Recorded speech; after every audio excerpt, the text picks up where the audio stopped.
제목은 나다입니다. 한번 따라할까요? 나다. 어렸을 때를 좀 상기해 보면 지금은 조금 재미가 없어요. 가족이 너무 쓸쓸해. 어렸을 때 집에 가면은 문을 띵동하고 아빠다 그러면 난리가 납니다. 아빠다 하고 막 그냥 엉겨 붙고 그냥 뽀뽀하고 그냥 질질질질 끌려가지고 옷 벗는 데까지 따라가서 매일 그러한 추억이 있습니다. 집에 아빠가 왔다는 거 얼마나 가족에게 안심이 되고 기쁨이 되겠어요. 근데 이제 아빠다 했을 때 아빠를 좀 보고 좋아해야 되는데 손에 자꾸만 들고 오는 곳에 손을 보는 거죠. 항상 손에. 오늘 말씀해 보면 같은 마가복음이나 또 누가복음에 마태복음에 같은 내용이 똑같이 사건이 공간복음에도 들어와 있는데 요한복음에는 그 내용의 절반도 안 돼요. 한 절반 정도도 안 되는 그런 내용으로 아주 축약을 해서 또 많은 내용들이 빠져 있습니다.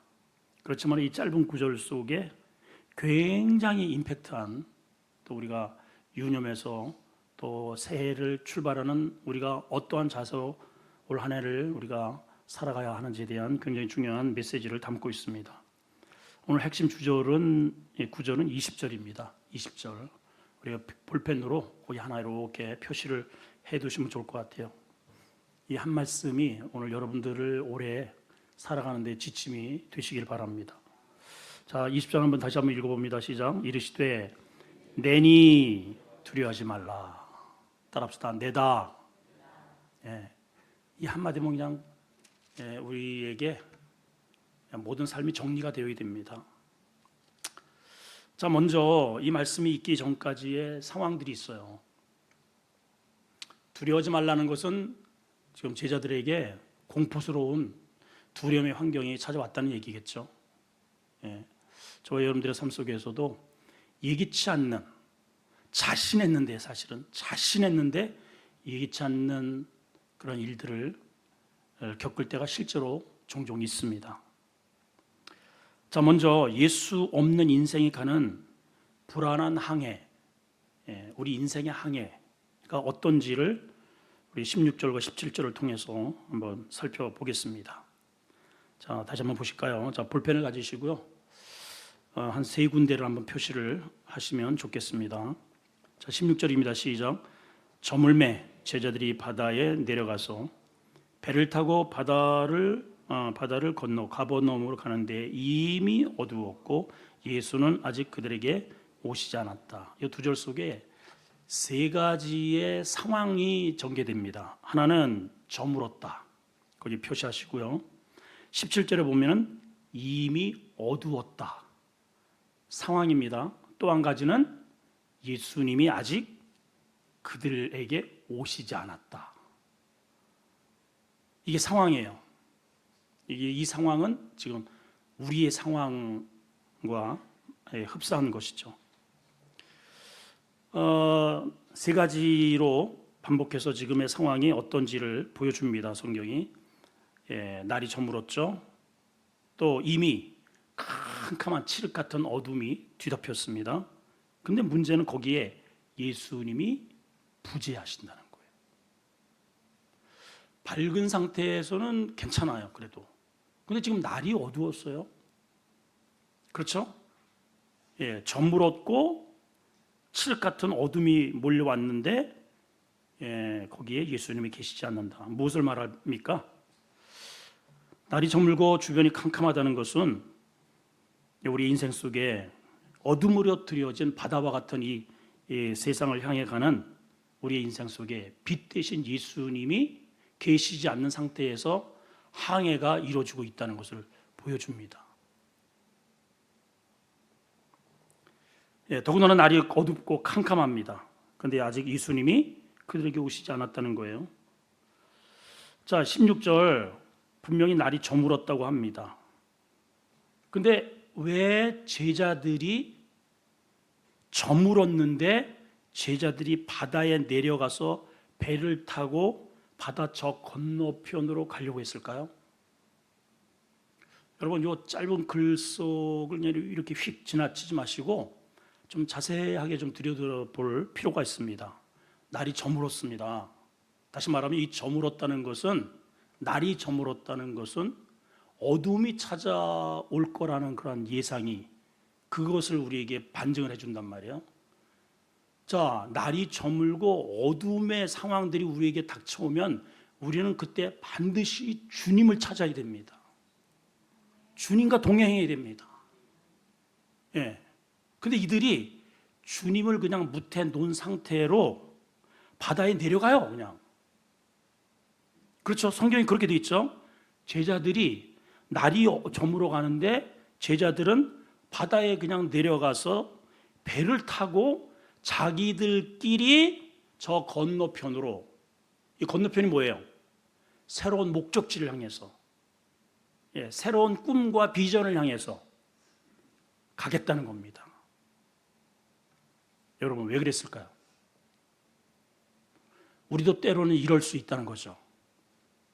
새로운 어떠한 사업을 계획하고 새로운 어떠한 목적지를 정하고 올해에도 여러분들이 새로운 어떠한 나름대로의 목표치를 세우고 가는데 기운이 이게 잘 될까라고 하는 어둠의 그런 그림자들이 이렇게 주변 환경이 그렇게 스물스물됩니다. 그러면 여러분 어떻게 해야 됩니까?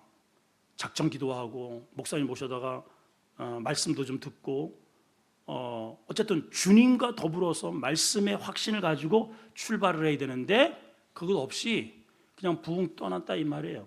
왜 그랬죠?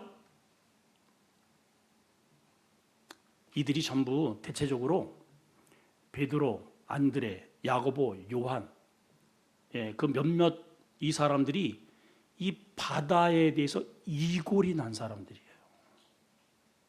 그죠? 쉽게 얘기하면 전문가라는 겁니다. 여러분 가운데 올해 내가 새로운 어떠한 이걸 해서 연구 많이 하고 또 예전에 많이 해봤던 일이고 그 새롭게 뭔가를 창업을 해서 하려고 합니다.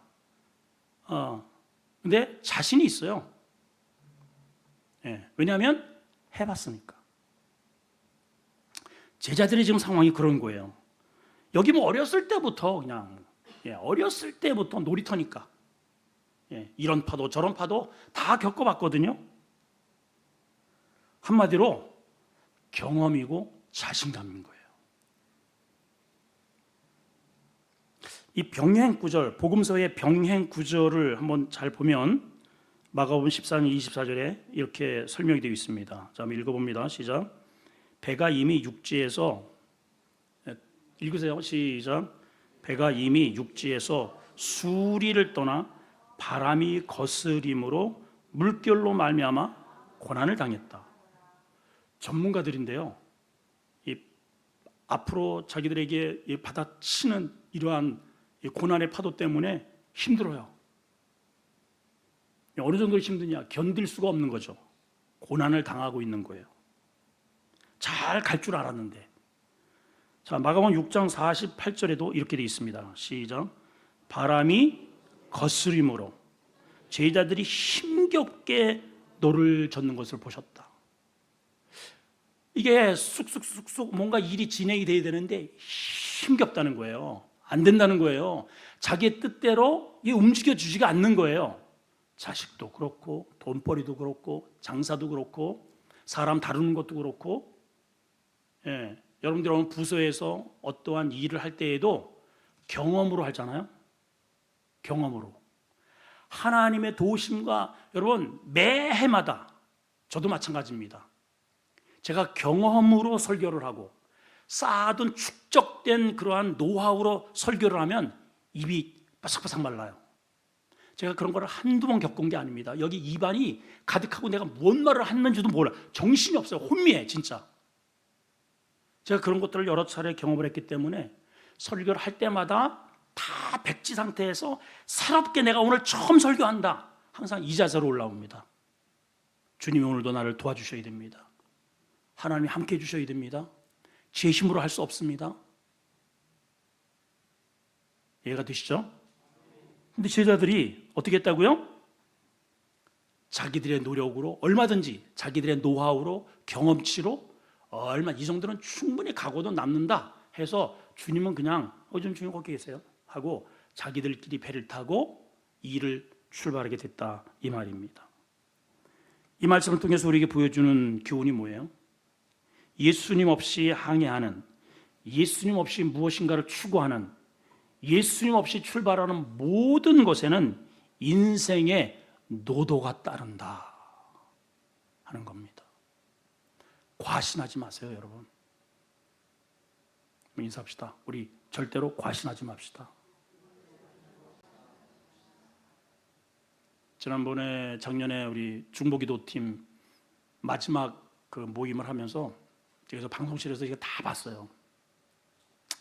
우리 권사님, 강 권사님이 그런 말씀하시더라고요. 올 한 해 동안 많은 우리에게 간증거리가 있었고 이게 하면 할수록 중보기도의 중요성이 얼마나 정말 소중한지를 더 깨닫게 되더라. 그런 말씀을 하시더라고요. 맞아요, 여러분. 기도 없이 안 됩니다, 여러분. 기도는 하나님의 은혜와 하나님의 능력을 우리가 끌어당기는 겁니다. 경험으로 하려고 하지 마세요. 예, 경험으로. 그래서 우리 중직들은 반드시 기도 자리를 굉장히 무엇보다도 소중하게 그 자리를 생각을 하셔야 됩니다. 예, 우리도 이런 착각에 빠질 수 있죠. 이제 새해가 밝았는데 여러분들 나름대로 왜 이런저런 계획들이 있으실 겁니다. 기도 없이 떠날 생각도 하지 마시고 예수님 없이 주님의 도움 없이 무엇인가를 출발한다는 그 자체는요 죽음을 향해서 달려가는 겁니다. 죽음을 향해서 가는 거예요. 죽음을 향해서. 예. 자, 그래서 이 제자들이 자기들의 그동안에 축적된 그런 경험, 어렸을 때부터 놀이터로 삼았던 아주 얕잡아봤던 그런 바다, 그러네 그런 것들을 믿고 출발을 노를 져서 갑니다. 여러분 이 배가 괜찮을까요? 지금 우리가 읽은 16절과 저물었다 그리고 어두웠다 거기에 예수님이 계시지 않는다. 그런데 항해가 시작되었다. 그 뒤에는 뭔가 사건이 일어날 것을 이미 예측하고 있는 겁니다. 아니나 다를까? 자, 두 번째는 예수님의 부재가 불러온 재앙이 기다리고 있다는 거죠. 예수님의 부재에는 재앙이 따른다. 시작. 이거 꼭 기억하셔야 돼요, 여러분. 여러분들의 삶 속에 어떤 일이든 주님과 동행하지 않는 그 모든 것에는 항상 문제가 따라요. 재앙이 따라요. 예, 풍랑이 일고 돌풍이 불고 광풍이 일어납니다. 아주 임팩트 있게 이 요한복음에서는 아주 짧게 설명을 하고 있어요. 자, 18절 한번 읽어봅시다. 시작. 큰 바람이 불어 파도가 일어났다. 아주 너무 단편적이고 아주 짤막하게 설명을 하고 있습니다. 자, 큰 바람이라고 했으니까 대풍입니다. 대풍. 그죠? 예, 우리를 본다면 토네이도예요. 여러분 미국 같은데 토네이도 한번 이렇게 그 광풍이 한번 몰아치고 가면은 어떻게 될까요, 여러분? 흔적도 없습니다, 그냥. 근데 이 짧은 글 속에 저는 무엇이 보이느냐 하면 문학적 장르로 문맥적 구도로 이 본문 속에는 보여지는 큰 파도는 바깥에서 일렁이지만은 실제로 큰 파도는 어디에서 일어나고 있느냐 하면은 예수님이 부재하여 큰 파도를 만난 제자들의 마음이에요. 그렇죠? 그렇죠, 여러분? 여러분 경험하셨을 거예요. 그러한 상황에 내 지금 이 주변에 이런저런 이런 문제의 그런 파도들이 막 일어날 때 그거보다 더 큰 파도는 내 심령에서 일렁인다 하는 거예요. 그게 문제죠. 예. 그러니까 우리는 이 짧은 말씀 속에서 예수 없는 인생이 얼마나 짙은 어둠이 깔려 있는 위태한 항해인지를 보여주고 있는 겁니다. 이 짧은 글 속에. 그래서 바울은 이렇게 이야기를 했어요. 사도 바울이 이 말씀과 더불어서 우리에게 아주 굉장히 귀한 말씀을 전해줍니다. 자, 고린도전서 1장 30절을 한번 보십니다. 시작. 너희는 하나님으로부터 나서 그리스도 예수 안에 있고 예수는 하나님으로부터 나와서 우리에게 지혜와 의로움과 거룩함과 구원함이 되신다. 믿어지면 아멘. 자, 저 구도를 잘 보세요. 너희는 누구로부터 나왔어요? 하나님으로부터 나왔고 그리스도 예수 안에 있다는 거예요. 지금 그 예수님은 어떤 존재냐? 하나님으로부터 나오셔서 우리에게 뭘 주신다? 지혜를 주시고 의로움과 거룩함과 구원을 주신다는 거예요. 우리에게 인생의 구원을 주신다는 거예요. 그 먼저 앞에 뭐라고 되어 있어요? 예수는 하나님으로부터 나와서, 우리는 하나님이 있으니까 우리가 하나님 은혜 아래 우리가 있다면 그 하나님으로부터 나온 예수 그리스도를 통해서 이러한 큰 파도를 만났을 때 헤쳐나갈 수 있는 지혜를 얻게 되고, 그렇죠? 예, 의로움을 얻게 되고 거룩함을 얻게 되고 구원함을 받는다. 근데 제자들은 지금 어떻게 돼 있어요? 그러한 예수님을 자기들의 실력, 자기들의 노하우, 자기들의 경험을 의지하고 배제시켜 버린 거예요. 그런 거죠. 성경을 보면 복음서의 초반에 예수님께서 예루살렘 부모님하고 절기 때 예루살렘 성을 올라가십니다. 그리고 이제 무리들끼리 그 당시에는 이렇게 진행하는 부류가 달랐어요. 그래서 이제 맨 앞에는 남자들, 성인 남자들이 앞에 서고, 그다음에 이제 그 앞에는 물론 이제 어떠한 레위인이나 제사장이 있으면 제사장들이 맨 앞에 섭니다. 그리고 남자들, 그리고 이제 여자들, 그리고 어린아이가 맨 뒤로 가는 거예요. 뒤에서 종들과 함께. 이런 구조로 그 당시 예수님의 시대 속에 행렬이 그렇게 되었다라고 보고가 되어 있습니다. 자, 그러니까는 이제 그 무리 속에 저 예수님과 일행들이 쭉 그 멀리 저 위에 있는 갈릴리서부터 이렇게 오셔가지고 여리고를 통해서 이제 예루살렘으로 올라가셨으니까 갈 때에도 당연히 저 뒤에 예수님이 이제 따라올 줄로, 그렇게 무리 속에 올 줄로 생각을 하시고 여리고까지 내려온 거예요. 자, 내려오는데 하루길이 걸렸습니다. 와보니 예수가 없는 거예요. 어린 예수가. 그렇죠? 자, 이게 큰일 났잖아요. 이게 어린아이를 잊어버린 거 아니에요. 아들을 잃어버린 겁니다. 근데 갈 수가 없어요. 왜냐하면 그 밤중에 갔다가는 그 중간에 완전히 그건 강도한테 잡혀가지고 그건 뭐 죽음이나 마찬가지니까 하루를 이제 자야 됐습니다. 그리고 또 하루를 또 이제 꼬박 올라갑니다. 그럼 밤이 됐어요. 이게 하루길이니까. 그래서 그 다음 날 3일째에 찾아보니 예수님이 어디 계셔요? 성전에 계셔요. 그래서 아니 어떻게 그냥 만났어요. 드디어 만나서 어떻게 여기 있었냐고 그랬더니 주님이 아무렇지도 않게 예수님께서 뭐라고 말씀을 하시냐면은 내가 아버지 집에 있어야 할 줄을 모르셨습니까?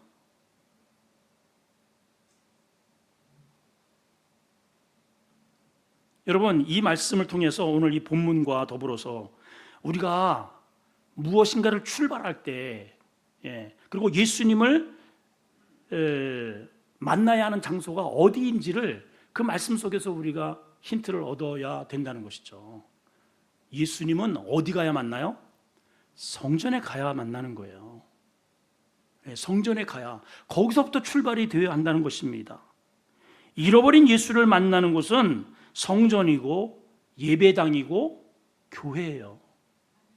우리의 모든 삶의 출발은 여기서부터 출발이 되어야 한다는 것을 이 말씀을 통해서 깨닫게 되는 거예요. 그래서 우리는 먼저 주님을 만나야 돼요. 말씀을 통해서 만나고 예배를 통해서 만나고 봉사를 통해서 주님을 먼저 만난 다음에, 그리고 이 제자들은 지금 주님을 어디서 만났어요? 벳세다 들녘에서 오병이어 기적의 현장에서 주님을 만났어요. 그렇죠? 우리는 교회 와서 예수님을 이 예배를 통해서, 봉사를 통해서, 오늘 찬양을 통해서 주님을 만나요. 그런데 우리의 실수와 우리의 똑같이 왜 우리의 삶의 현장 속에서 파도를 만나고 우리가 감당할 수 없는 그런 고난 속에서 허덕거리느냐? 이 제자들처럼 행동하기 때문에 그래요. 벳세다 들녘에서 예수님을 만나고 은혜를 받고 그분이 바로 내 살을 받아 먹어라 해서 유월절을 그 벳세다 들녘에서 보냈잖아요. 유월절이잖아요, 그때가. 지금 어떤 형식적인 이런 의식적인 유월절은 지금 예루살렘에서 진행되고 있습니다. 근데 거기는 가짜예요. 그 예배가 진짜 예배가 아니야.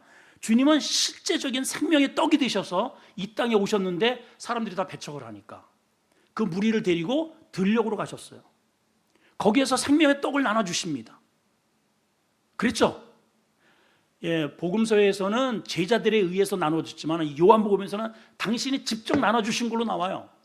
그건 뭐냐면 예수가 누구인지를 요한복음은 끊임없이 그 주제를 예수가 어떤 분이신지를 보여주거든요. 예, 예수님이 어떤 분인지를.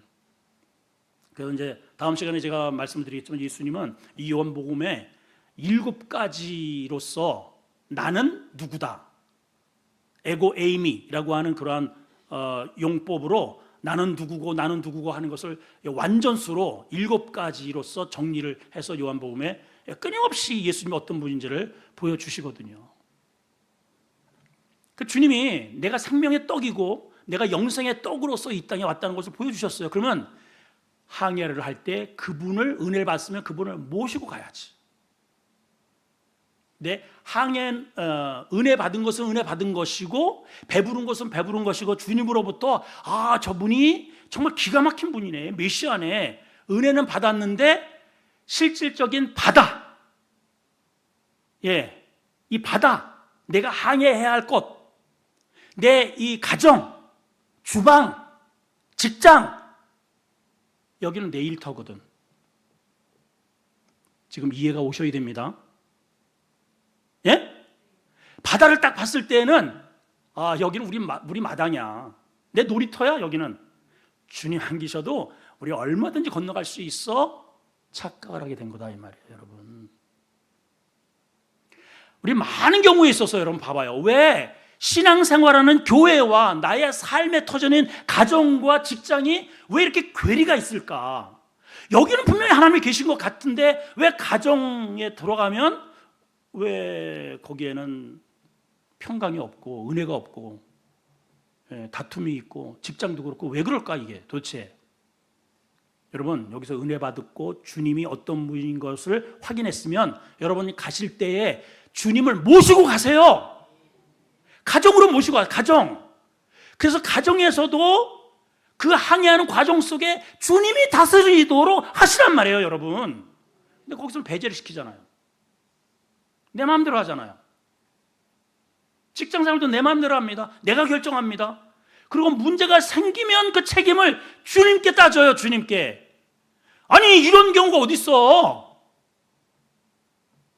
예? 아니, 자기 일에 다, 결혼도 자기가 직장도 자기가 다 뭐 해가지고 지가 다 결정해놓고 문제가 생기면은 주님 왜 나를 왜 이렇게 내버려 두냐고. 아니, 이런 경우가 세상에 어디 있어요? 여러분, 이 본문이 그걸 보여주는 거예요. 너무너무 중요합니다. 너무너무.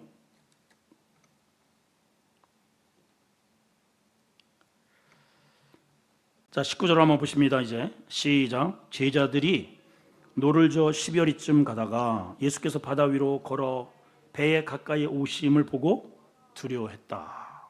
자, 집중을 좀 합시다. 자, 제자들이 노를 저어서 12월이쯤 갔다 그러죠. 12월이. 이때가 마가복음 6장에서는 48절에 밤 사경이라고 그랬습니다. 사경. 그러니까 저녁으로 나눠가지고 새벽녘까지, 그러니까 해가 진 다음서부터 새벽녘까지 4시간 분화로를 했을 때 사경이면은 끝부분입니다. 그러니까 새벽녘까지. 그러니까 봐봐요. 저녁 무렵에 출발한 게 새벽녘까지 이 파도 때문에 그 전문가들이 말이죠. 밤새도록 씨름을 한 거예요.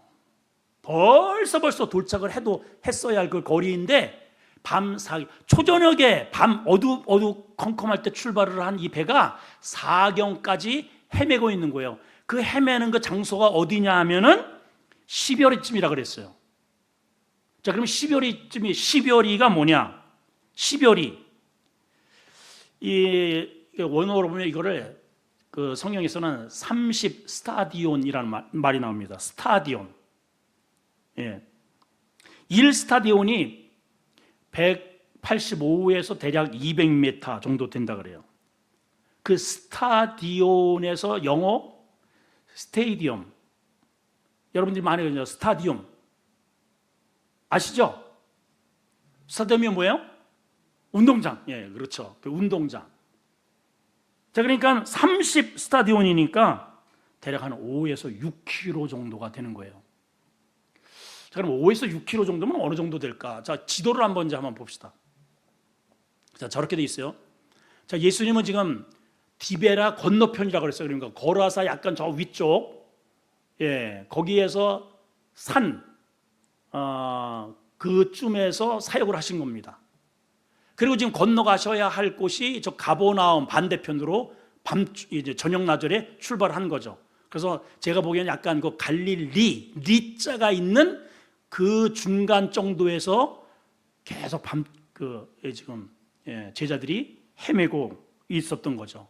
그래서 지금 위에서 저 북쪽에서 밑에까지의 거리가 대략 22km.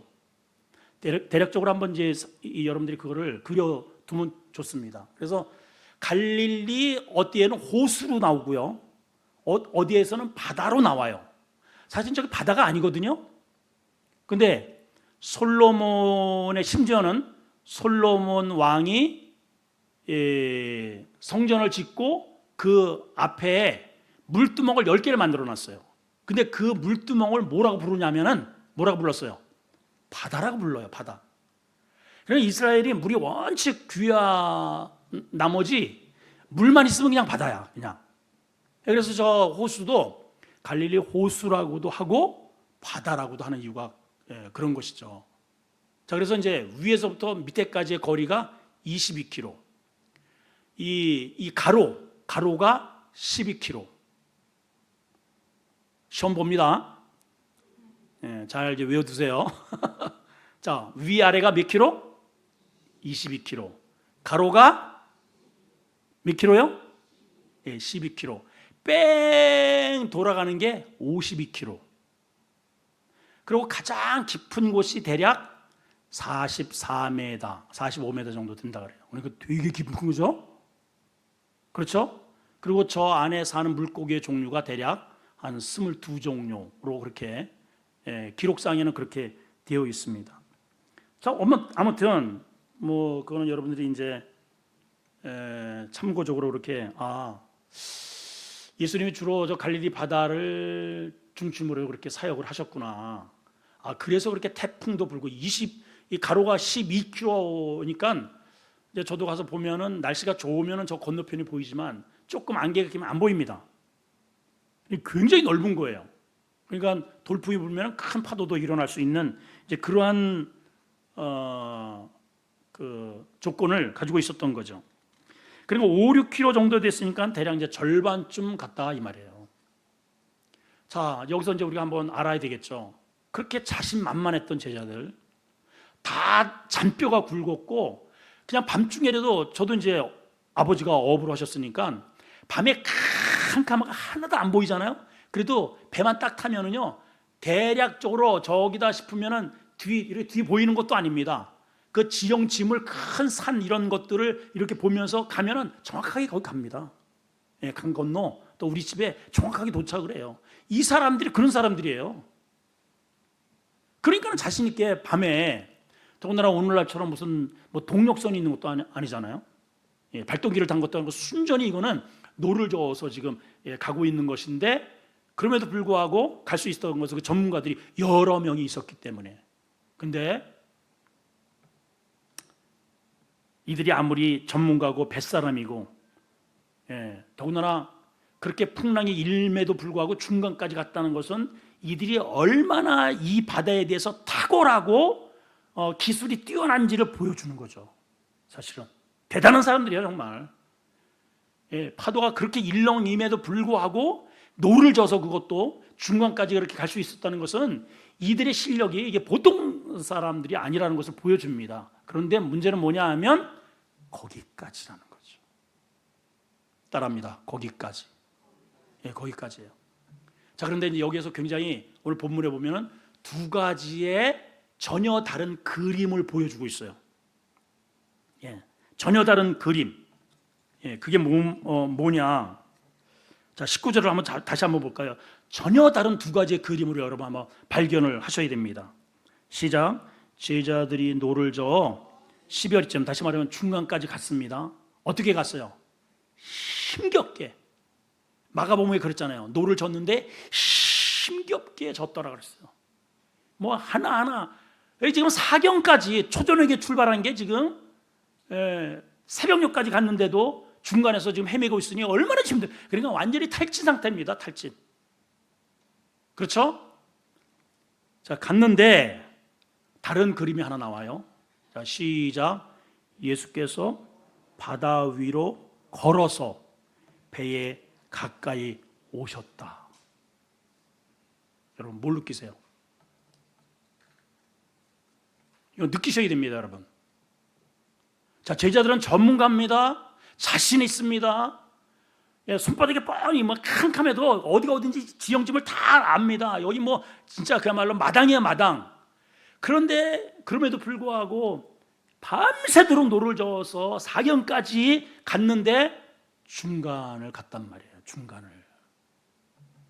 근데 예수님은 더 이상 진행할 수가 없어요. 제자들은 두려움에 떨고 있습니다.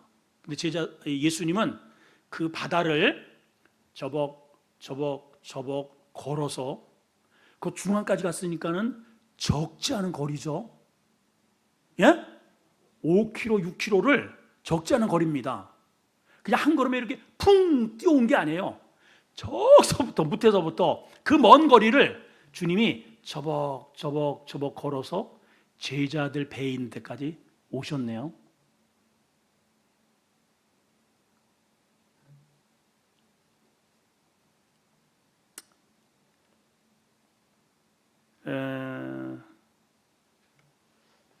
여러분, 우리가 여기에서 예수님이 어떤 분이시고 우리가 이때에 어떤 태도를 취해야 하는지를 이렇게 딱 감을 잡으셔야 됩니다.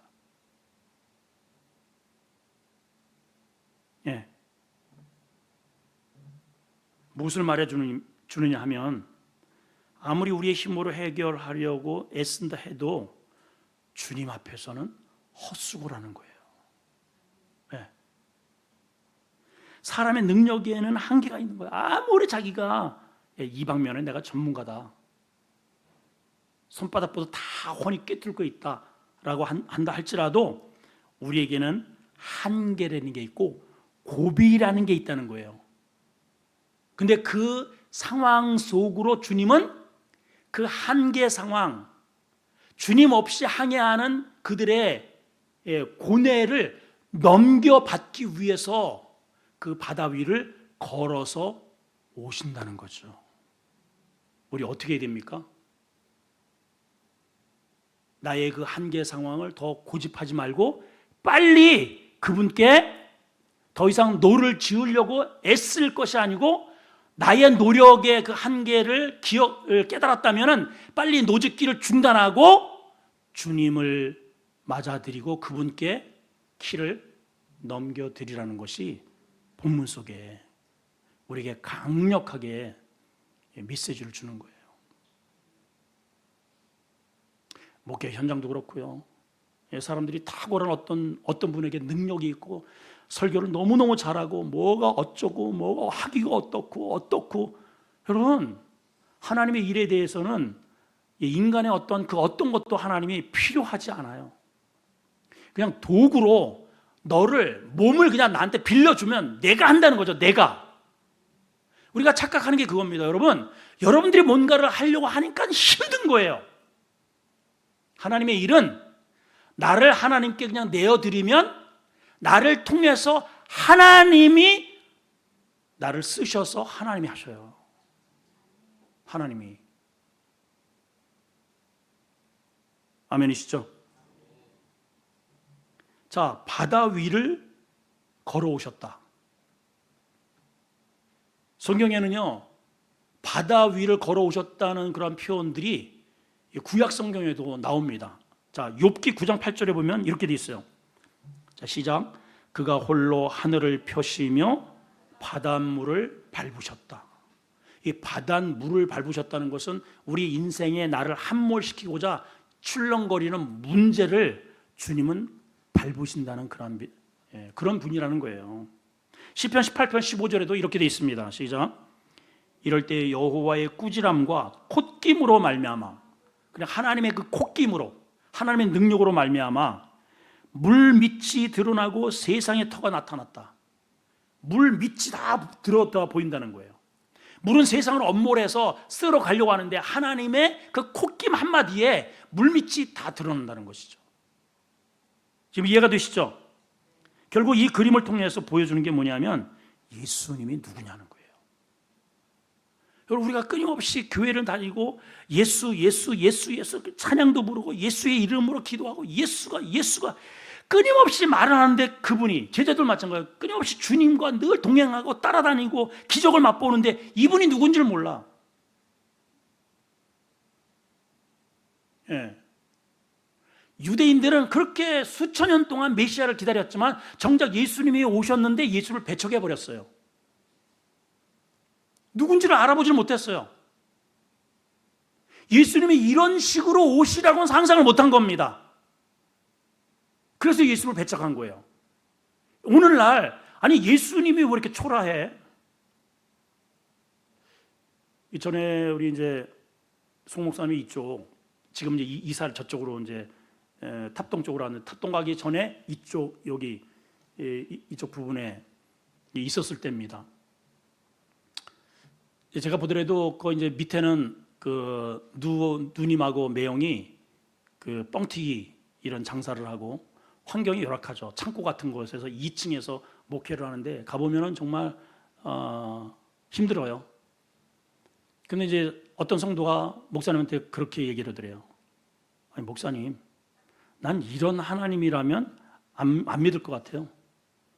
아니 하나님은 능력자이시고 부요하시고 세상을 창조하셨다는데, 아니 목사님은 왜 이러고 사세요?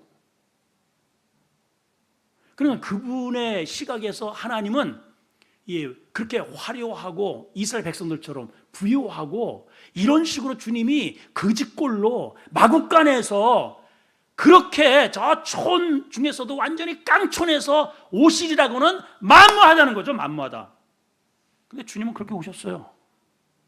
여러분, 주님은 여러분 그 고난과 어려움 속에서 그 목사님이 더 겸손하게 하시고 낮아지게 하시고 더 엎드리게 하셔서 거기에서 주님을 만나게 하시는 거예요. 여러분, 거기에서 능력을 다 받았어요. 그 목사님이.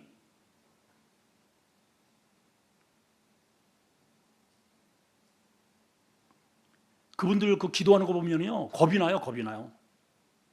예, 우리처럼 이렇게 설렁설렁하지 않아요. 그냥 막 미친 듯이 합니다. 그냥. 오히려 부요함 속에는요 간절함이 없어요. 우리도 이 교회 짓기 전에는 여기 주변에 있는 여기 이 사람들이 시끄럽다고 매 툭하면은 제가 이렇게 눈을 뜨고서 이렇게 보잖아요. 그때는 이제 여기였잖아요. 눈 보면은 이쪽에서 문을 열고 어떤 남자가 이렇게 딱 저를 쳐다보고 있어요. 저도 이렇게 뭔가 낌새가 있어서 눈을 이렇게 딱 불을 켰으니까 눈을 뜨잖아요. 그러면 저를 노려봐요. 그러면 저는 더 강력하게 왜 클레버리 새끼를 미야 죄야 그러면 무서워가지고 도망가더라고. 여러 차례 봤어요. 여러 차례. 근데 오늘 새벽에도 제가 그런 주문을 했지만은 여러분 좀 간절히 부르짖어 소리 내어서 기도합시다 해도 안 해.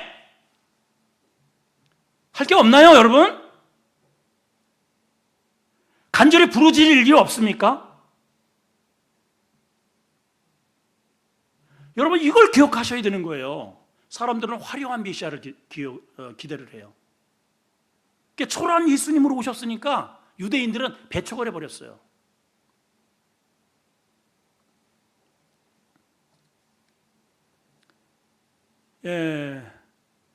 그러나 또 그 변방에 있는 사람들은 메시아를 영접하기는 했지만 그들은 정치적 메시아로 예수님을 기대를 했던 거죠. 지금 이 가버나움에 있는 이 수많은 군중들이 우르르 지금 우르르 몰려다니는 것이 예수님으로 알아보긴 하는데 어떤 메시아로 알아보느냐? 우리의 임금이 되어서 이 고난과 헐벗음에서 우리를 좀 벗어나게 해주세요. 우리 많은 성도들 가운데 하나님을 믿음으로 인해서 이러한 환경에서, 이 가난에서, 이 질병에서 좀 나를 좀 해방시켜 주세요. 그런 목적으로 주님이 필요한 사람들이 많아요. 우리는 한 단계 그 이상의 그리스도를 만나셔야 됩니다. 물론 우리 주님께서 우리에게 부요함도 주시고 병도 고쳐주시지만은 우리 주님을 은행장으로만 여러분 생각하시면 안 됩니다. 로또 복권 같은 그러한 것으로만 생각을 하시면 안 돼요. 예수님이 정확하게 누구인지를 우리가 알아야 된다는 것이죠. 자, 주님이 다가오십니다. 자, 다가오셔서 주님이 딱 한 말씀 하셔요. 자, 20절 아까 우리가 읽었죠. 20절 한번 보겠습니다. 자, 시작. 이르시되 내니 두려워하지 말라. 내니 두려워하지 말라. 이거야. 나다. 얘들아, 나다. 한마디 간단하죠? 뭐 설명이 필요 없어요. 얘들아, 나야. 이 나라는 말 속에는 어떤 뜻이 있을까요? 방금 전에 저 벳세다 들녘에서 있었던 그러한 사건들이 있었죠. 그죠? 놀란 사건이 있었잖아요. 눈이 그냥 튀어나올 정도로 자기들이 믿을 수 없는 물고기 겨우 2마리의 떡 5개를 가지고 2만 명이 먹고도 남았던 기적의 사건, 그거를 일으켰던 나야. 그죠? 귀신을 쫓아내었던 나야.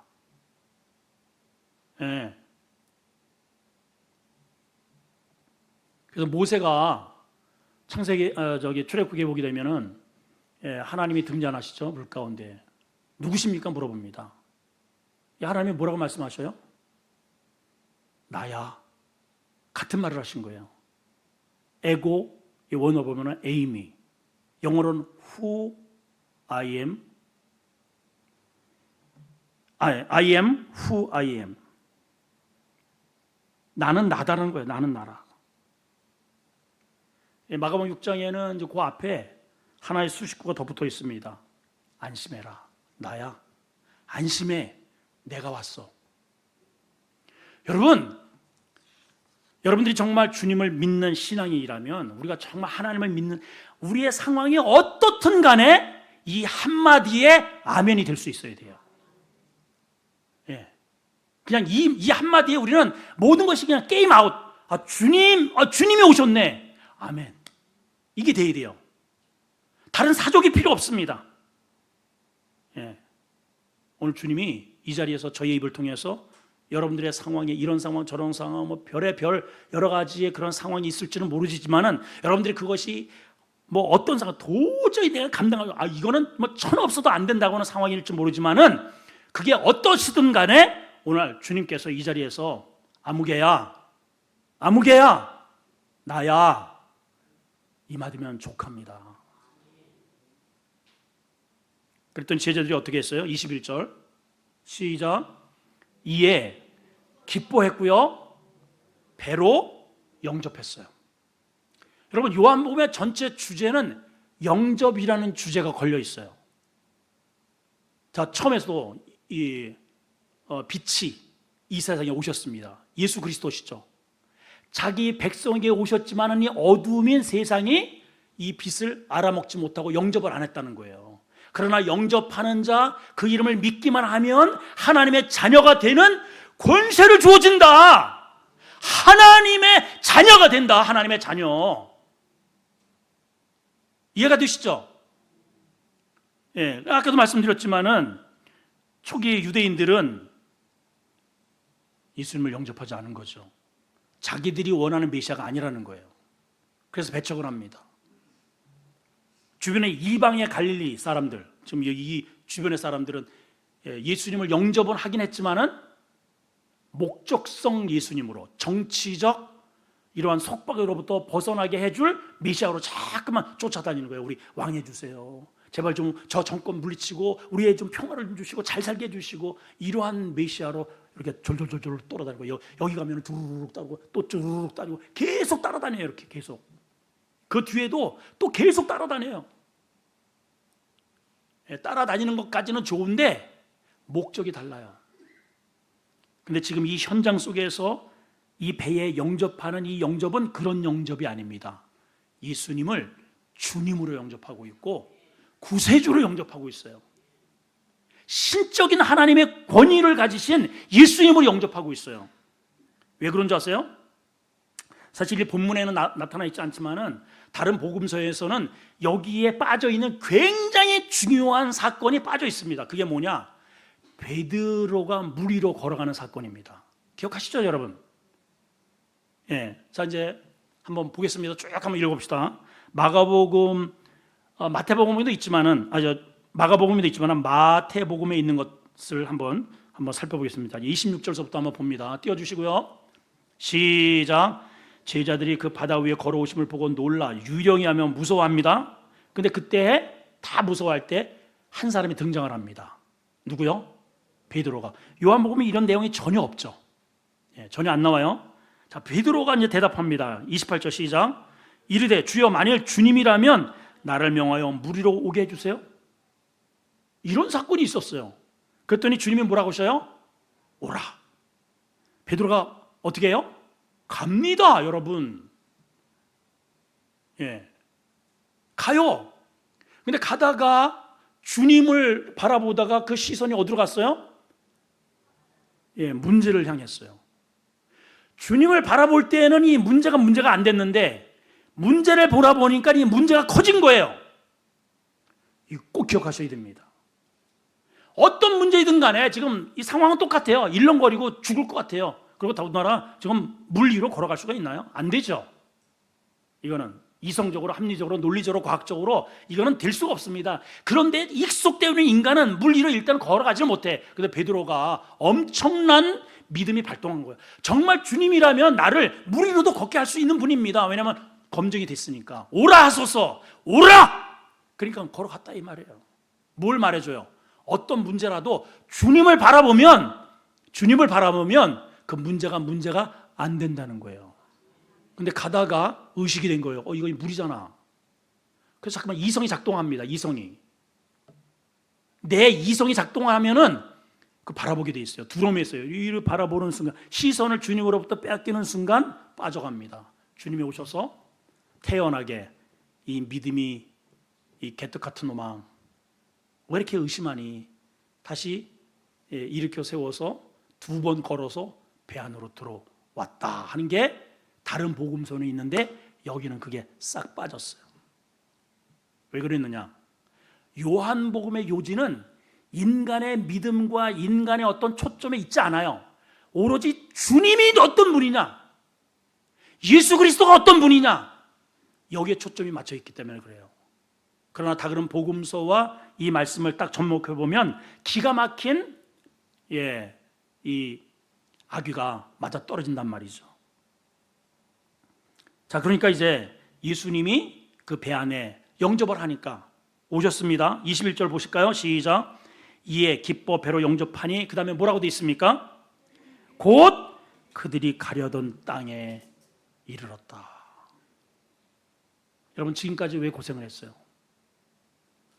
여러분 잘 보세요. 지금까지 왜 고생을 하고 왜 이런 뒤죽박죽, 왜 이 난리가 났는가? 주님 없이 항해해서 그래요.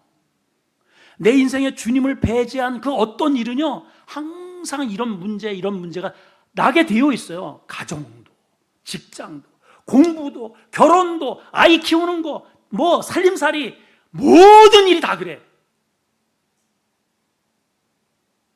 아멘이죠. 예수님은 평강의 왕이에요. 킹 오브 피스, 킹 오브 샬롬의 왕이에요. 샬롬의 왕. 그 왕을 모시면 내 안이 에이레네 고요해진다 이 말이에요. 그러니까 곧 그들이 가려던 땅에 이르렀다. 주님을 모시잖아요. 그러면 주님이 나로 하여금 내가 원하는 항구로 나를 인도해 가십니다. 시편에 그러한 표현이 나와요. 기가 막힌 표현이 있습니다. 자, 한번 읽고 오늘 설교를 마무리합니다. 시편 107편 29절 30절, 이거는 여러분 좀 외워놓으시면 참 좋을 것 같아요. 자, 시작. 광풍을 고요하게 하사 물결도 잔잔케 하시는, 누가? 내 실력으로? 내 노력으로요? 만만의 콩떡입니다. 하나님의 능력이. 그죠? 자, 그래서 어떻게 하느냐? 30절 시작. 그들이 평온함으로 말미암아 기뻐하시는 중에, 기뻐하신다는 게 뭐예요? 이제는 즐긴다는 거예요. 내 인생을 즐겨요. 이제는. 지금까지는 지지고 볶고 했는데 부부 생활이 즐겨.